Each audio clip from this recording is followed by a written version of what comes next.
Comenzamos nueva temporada y volvemos al principio, a Génesis 1. Pero ¿cómo empezar con un texto como este?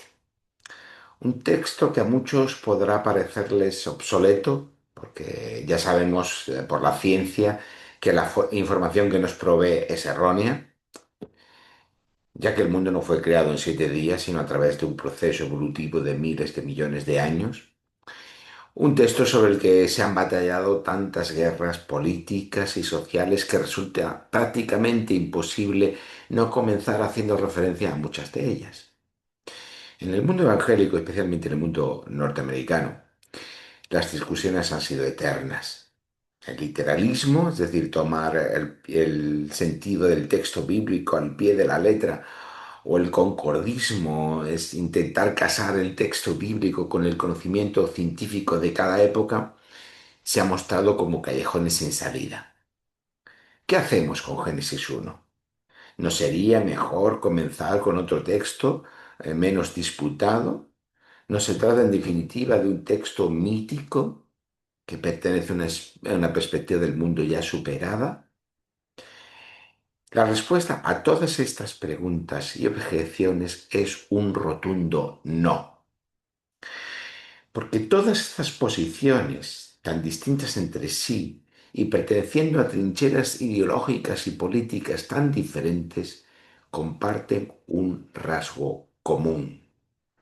No son capaces de comprender el texto dentro de los patrones culturales que le corresponden, porque todas estas posiciones imponen al texto unas categorías de pensamiento ajenas al propio texto.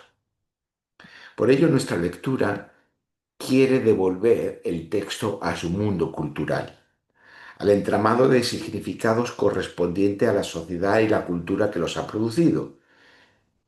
Por un lado, la sociedad del Israel antiguo, que a su vez se enmarca en la cultura mesopotámica del Oriente Próximo antiguo. Para lograr nuestro objetivo, lo primero que debemos tener en cuenta es que el texto no está hablando de cómo Dios hizo el mundo. Esa sería nuestra visión moderna. Por el contrario, el texto nos está hablando del propósito para el que Dios creó el mundo. Y lo que esto significa lo vamos a ver a continuación. Podríamos y deberíamos hacer muchas explicaciones, pero no es posible en un espacio de una predicación, así que debemos coger algunos atajos. La comprensión principal de Dios que tiene el texto y que comparte con toda la narrativa bíblica es que Dios es un rey que reina sobre el mundo. Pero para que este rey dé comienzo a dicho reinado, primero necesita un espacio, un tiempo y un pueblo sobre el que reinar. Así que el texto empieza diciendo, en el principio. Ese principio no es el comienzo del espacio, ni del tiempo, ni metafísico, ni histórico, sino que es todo eso y mucho más. Es el comienzo del reinar del rey que es Dios. Es el equivalente a cuando los reyes de Israel eran entronizados y comenzaban su reinado. Y cuando el rey que es Dios comienza a reinar, lo primero que hace es crear los cielos y la tierra. Como buen rey, con su acción de gobierno, debe traer el orden allí donde hay desorden. Allí donde hay tinieblas, debe traer luz. Y como rey creador, con su sola palabra, basta.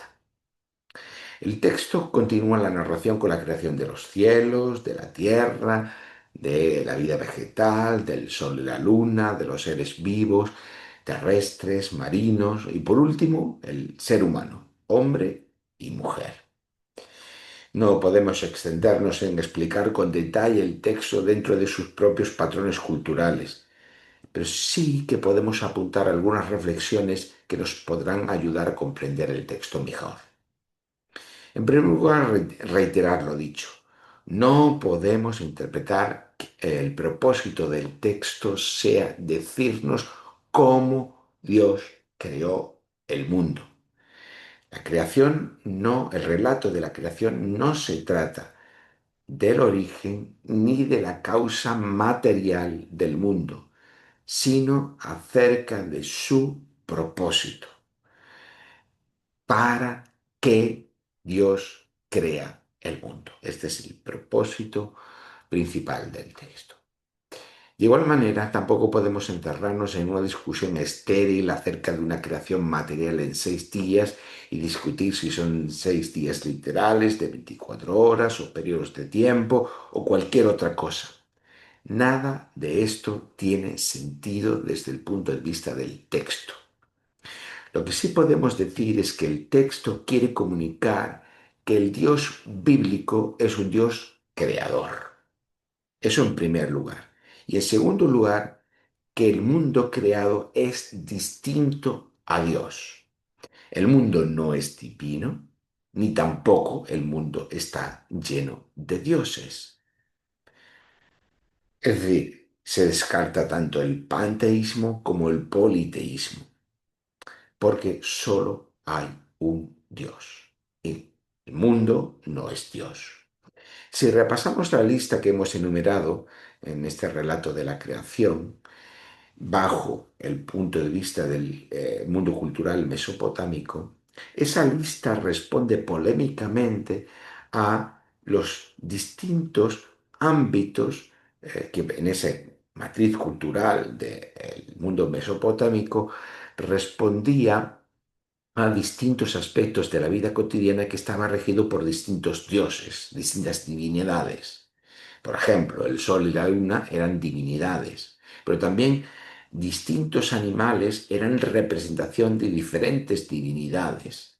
La fertilidad de la tierra, que era el resultado de la acción concreta de determinadas divinidades, o que el mar, con sus monstruos marinos, representaban distintas fuerzas malignas y así sucesivamente. Es decir, cada una de estos, de estos elementos que conforman este relato no está explicando el origen material del mundo, sino se está explicando que el mundo es creación, que cada uno de los elementos de ese mundo son creación de Dios y por tanto no es divino ni responde a la acción de distintas divinidades.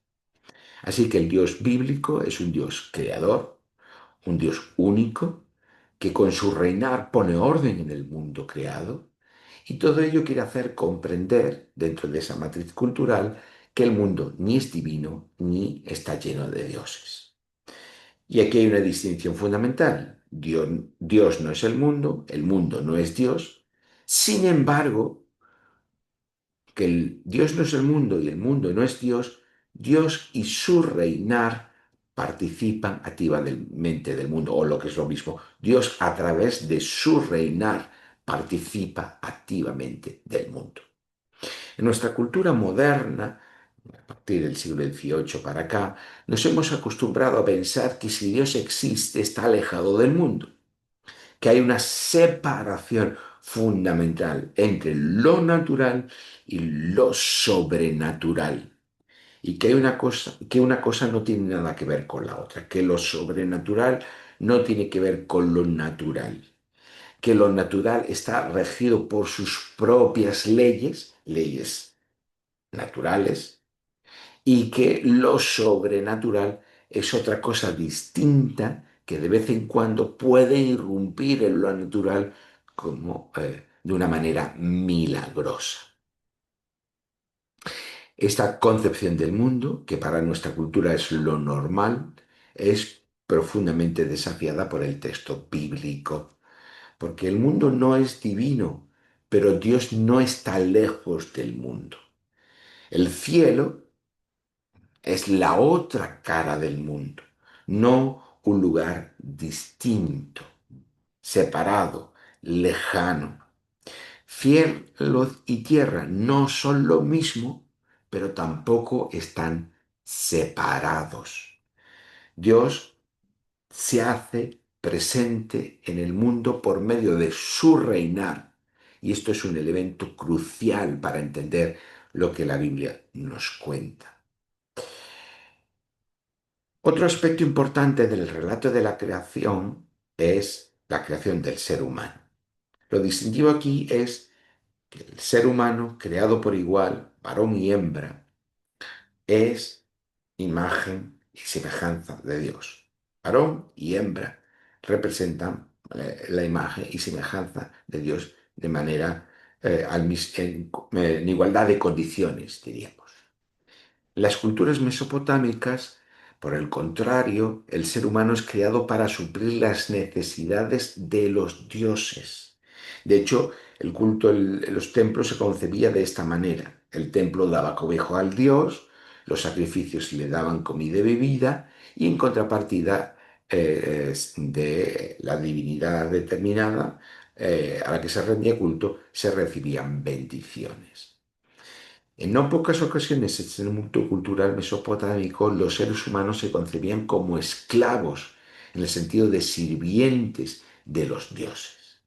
En este contexto, hablar del ser humano como imagen y semejanza es algo distintivo, y es algo distintivo no porque no exista el concepto, porque en la cultura mesopotámica existía este concepto de ser imagen del dios, pero solo el rey era imagen de los dioses. Sin embargo, por contraste, en todos los seres, en Génesis, todos los seres humanos por igual, hombres y mujeres por igual, son semejanza, imagen y semejanza de Dios.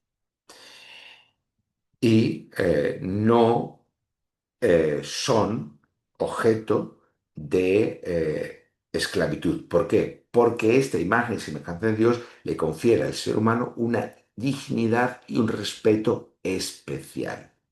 El ser humano, al igual que el mundo, no es divino, por tanto, no puede ser divinizado, pero tampoco es siervo o esclavo de los dioses. Y por tanto, no puede tampoco ser esclavizado. Y con ello se desmonta ese entramado cultural legitimador de los imperios antiguos y modernos. Antes hemos dicho que el relato de la creación no tiene una perspectiva material del origen del mundo, sino funcional, es decir, nos cuenta el propósito por el que fue creado. Con lo dicho hasta ahora, podría pensarse que ese propósito tiene entonces que ver con el ser humano. Dios ha creado un mundo para el bienestar del ser humano.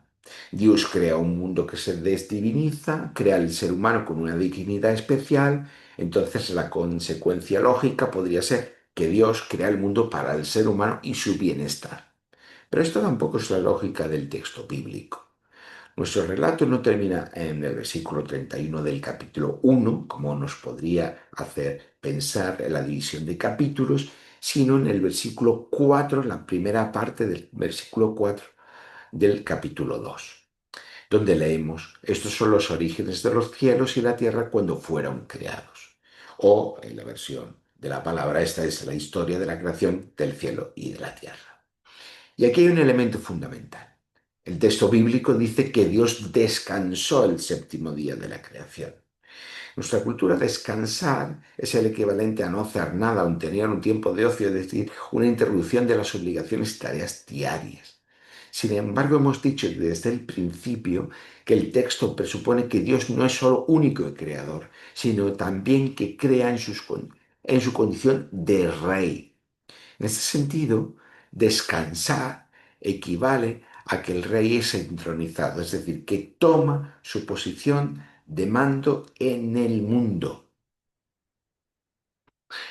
Cuando el texto usa el plural hagamos, tiene esta connotación del plural majestático, es decir, la manera retórica en que los reyes se referían a sí mismos, tanto en las crónicas como en las cortes reales. Y esto se relaciona con el propósito de la creación: ser un templo para Dios. El mundo creado sirve para albergar la presencia de Dios como su templo. Así que el séptimo día lo que contemplamos es a Dios ocupando su lugar. principio, en Génesis 1, es Dios que comienza su reinado. Y ese reinar de Dios comienza creando el mundo. Ahora que el mundo está creado, Dios toma posesión de su centro de mandos, vamos a decirlo, explicarlo de esta manera, de su centro directivo. Cuando Dios crea el sol y la luna, ya hemos dicho que en el contexto mesopotámico eran dioses y ahora son mera creación de Dios en este relato. Pues bien, no solamente no es que no sean dioses, sean mera creación de Dios, sino que además el texto los describe como, usa una palabra en hebreo como lámparas. Estas son las lámparas, la misma palabra que el texto bíblico más adelante va a usar para referirlas a las lámparas del tabernáculo. De esta forma establece este silogismo en el que el sol y la luna son meras lámparas en la creación del mundo, que es un templo para Dios. Además, en la cultura mesopotámica, las fiestas de dedicación, de consagración, de renovación, de edificación de un templo se extendían durante 7 días. Así que no es extraño esta secuencia de 7 días en la que es creada el mundo, los cielos y la tierra, diríamos hoy el universo, eh, en el que se consagra el templo como, se consagra el mundo como un templo para Dios. Entonces, en este sentido también tiene esta discusión de la creación en 6 días, carece de sentido, como ya hemos dicho en su contexto original, porque realmente lo que estamos aquí viendo es la creación del mundo como un templo para Dios y esa consagración en esa semana de 7 días, en el que el último día Dios toma posesión de su lugar de mando.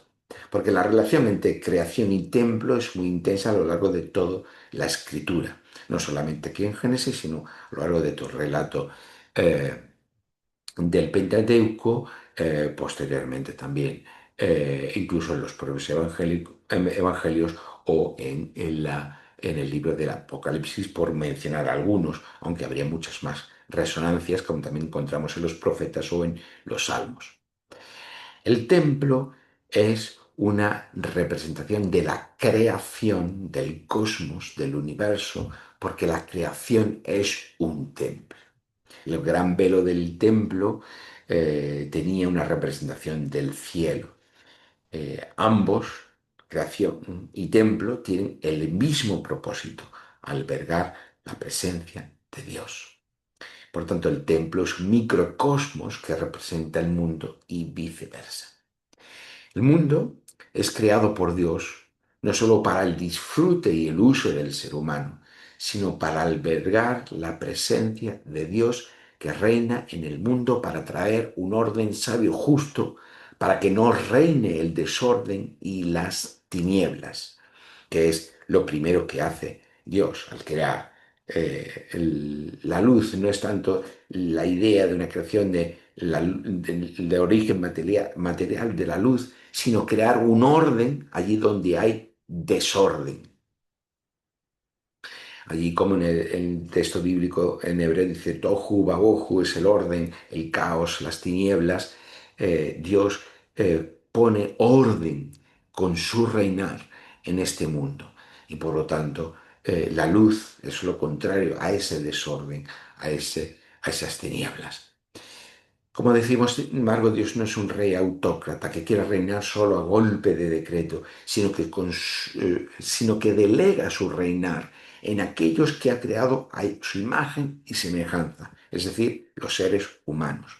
Por ejemplo, el versículo 28 de este capítulo 1, los seres humanos eh, no están llamados a destruir o a abusar o a dominar de una forma violenta o agresiva en el mundo creado por Dios, sino que se recibe una vocación. El ser humano recibe la vocación para compartir la realeza, el reinar de Dios. Dios quiere reinar por medio del ser humano creado a su imagen y semejanza. Esta es la vocación que recibe el ser humano en este pasaje. El ser humano es, por tanto, corregente con Dios en su reinar, de manera que se le encomienda que ejerza el reinar sabio y justo de Dios en el mundo para transformarlo. Ese reinar de Dios que crea un orden sabio y justo es la vocación que ha recibido el ser humano. Eh, en cierto modo, podemos explicar que la creación, eh, que es el mundo, está incompleta, necesita ese elemento de gobierno que el ser humano recibe por delegación divina, por delegación de Dios.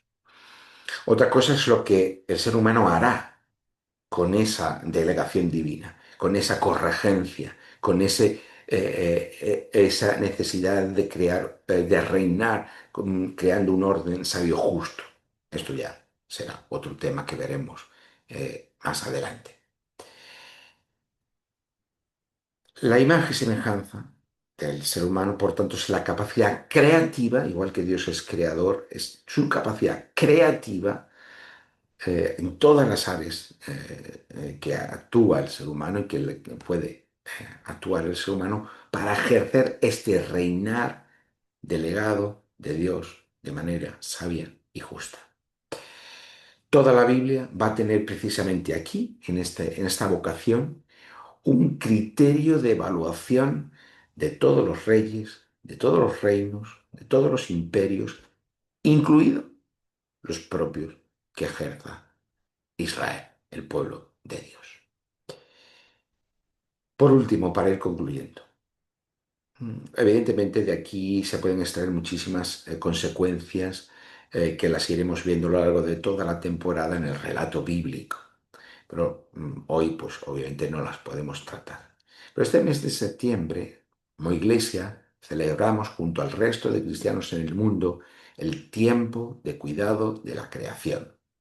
Y con lo dicho, comprendemos la importancia de una buena teología de la creación, porque muchas veces hemos tenido una creación, una teología de la creación muy instrumental, además una creación que se estropea y como que prácticamente hay que abandonar porque nos vamos a ir al cielo tras la muerte, y por eso necesitamos creer.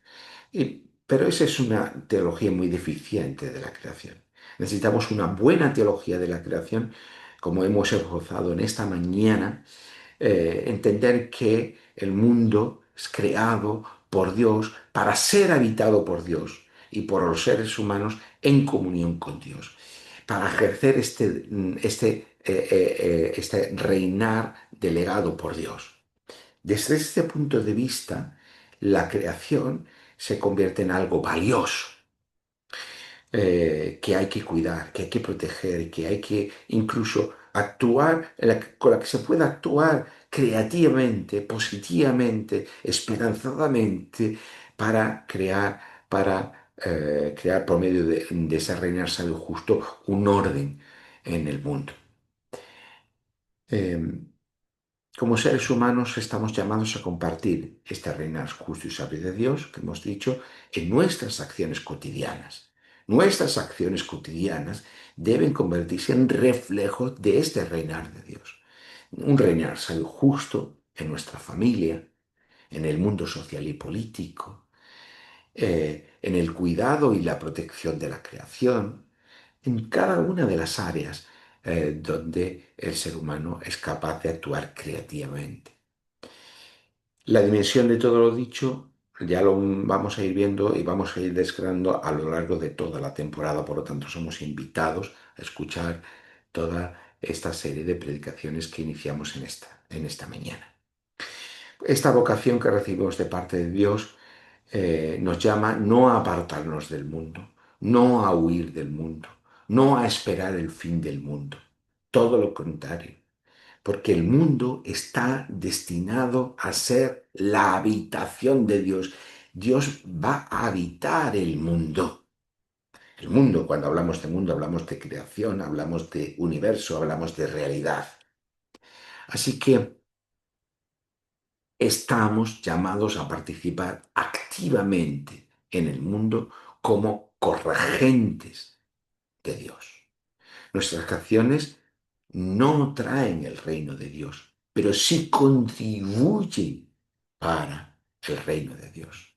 El reino de Dios no es nuestro reinar exclusivamente que con nuestras acciones traigamos el reino de Dios, porque igual que el ser humano estamos llamados a este reinar sabio justo en innumerables ocasiones.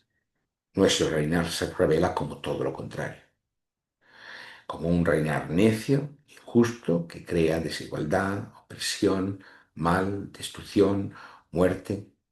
Por tanto, por eso no podemos decir de una forma unilateral, simple, con nuestro reinar traemos el reinar de Dios. Nuestro reinar es reflejo directo del reinar de Dios. Por eso nuestro reinar no puede ser solo, nuestro reinar solo no puede ser el reino de Dios. Necesitamos, por tanto, pero sí podemos contribuir para el reino de Dios. Así que con este llamado, con esta invitación, con esta vocación, terminamos hoy. Eh, Reflexionemos cómo nuestras acciones cotidianas se convierten o pueden ser de alguna forma, a veces fragmentaria, a veces difusa, parte, reflejo de ese reinar de Dios. Y las consecuencias de todo esto lo iremos viendo y desgranando en toda la temporada, Dios mediante, los próximos meses y semanas. Que sea así. Amén.